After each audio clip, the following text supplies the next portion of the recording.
খোলা আকাশের নিচে মুক্ত বাতাস, আর সেটা যদি হয় নদীর পাড়, তাহলে তো কোনো কথাই নেই। হ্যালো এভরিওয়ান, আসসালামু আলাইকুম। আশা করছি সবাই অনেক বেশি ভালো আছেন। আর আজকে আমি চলে এসেছি খুলনা 7 নম্বর নদীর ঘাটে। আর এখানকার পরিবেশের কথা কি বলবো, যারা এসেছেন তারা তো জানেনই, আর যারা এখনও আসেন নাই তারা কিন্তু অবশ্যই চলে আসবেন। আশা করছি অনেক অনেক বেশি আপনাদের কাছে ভালো লাগবে এই জায়গাটা। আপনারা তো আমার আগের ভিডিওটা যারা দেখেছেন তারা বুঝতেই পারছেন, আব্বু আম্মু এসেছিল, তখনকার ভিডিও ছিল এইটা। তো আব্বু আম্মুকে নিয়ে আমি চলে আসছি আজকে নদীর পাড়ে, কারণ আব্বু আম্মুকে বললাম যে ঘরের মধ্যে বসে বসে কি করবেন, চলেন সবাই মিলে একটু নদীর পাড়ে যাই এবং খোলা আকাশে একটু ঘুরে আসি, ভালো লাগবে সবারই। তো যেই কথা সেই কাজ, সবাই মিলে বেরিয়ে পড়লাম একদম বিকেলে। তো আসার পর এই যে চারিপাশের অবস্থাটা দেখেন, কত সুন্দর মনোরম একটা পরিবেশ, তাই না? বিকেল টাইমে অনেক বেশি ভালো লাগছিল। আর তখন ছিল অনেক অনেক বেশি গরম, আর গরমের মধ্যে যদি এইরকম প্রাকৃতিক পরিবেশে নদীর পাড়ে খোলা আকাশের নিচে এরকম মুক্ত বাতাসে থাকা যায়, তাহলে কিন্তু অনেক বেশি ভালো লাগে। আর আমার ছেলেরাও খুবই বেশি মজা করতেছিল। আর এইদিকে আমি রাসেলকে বললাম যে আব্বুর সাথে আমাকে কয়েকটা ছবি তুলে দাও। আর বেচারি করছে কি জানেন, উনি ছবি তুলতে যেয়ে উনি ভিডিও করে দিয়েছে। তো যাই হোক, ক্যামেরাবন্দি করেছে, এটাও খুব ভালো লাগছে যে আব্বুর সাথে একটা ভালো মুহূর্ত ক্যামেরায় বন্দি হয়ে আছে।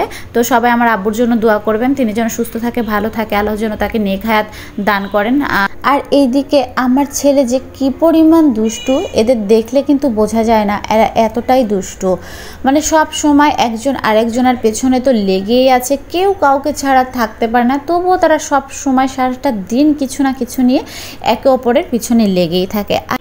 আর এখন এই তো চারিপাশে দেখেন অন্ধকার নেমে আসতেছে, কারণ কিছুক্ষণের মধ্যে মাগরিবের আজান দিয়ে দিবে, আর চারিপাশটা হয়তো অন্ধকার হয়ে যাবে।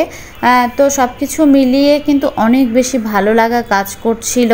আর ওদেরকে দেখেন, ওদের কি জীবন, যারা জাহাজে থাকে তাদের রাত দিন সমানভাবে এখানে থাকতে হয়। জানি না তাদের কাছে কেমন লাগে। আমরা তো খুব অল্প সময়ের জন্য ঘুরে বেড়াতে আসি, এজন্য হয়তো আমাদের কাছে অনেক বেশি ভালো লাগা কাজ করে, তাদের হয়তো লাগে না, কারণ তাদের পরিবার পরিজনদেরকে রেখে তাদের একাই থাকতে হয় এখানে।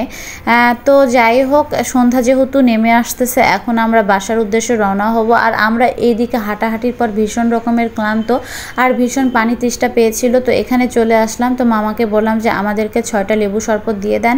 তো আমার 2 ছেলে বলছিল যে ওরা লেবুর শরবত খাবে না, শুধুমাত্র ওরা স্পি দিয়ে খাবে। তো ওদের 2 জনকে স্পি দিয়ে দিলাম, আর আমরা বাকিরা 4 জনে লেবু শরবতটাই খেলাম। তো এই শরবতটা খাওয়ার পর যাই হোক মাশাআল্লাহ অনেক বেশি ভালো লাগছিল, মানে মনের মধ্যে থেকে একটা তৃপ্তি পাচ্ছিলাম, কারণ অনেকক্ষণ ধরে হাঁটাহাঁটি করেছি, ঘোরাঘুরি করেছি, তো তার জন্য একটু পানির পিপাসা পেয়েছিল। তো অবশেষে আমরা বাসায় চলে আসলাম। আর আজকের ভিডিওটা এই পর্যন্তই, দেখা হবে নেক্সট ভিডিওতে। সেই পর্যন্ত সবাই ভালো থাকবেন, সুস্থ থাকবেন।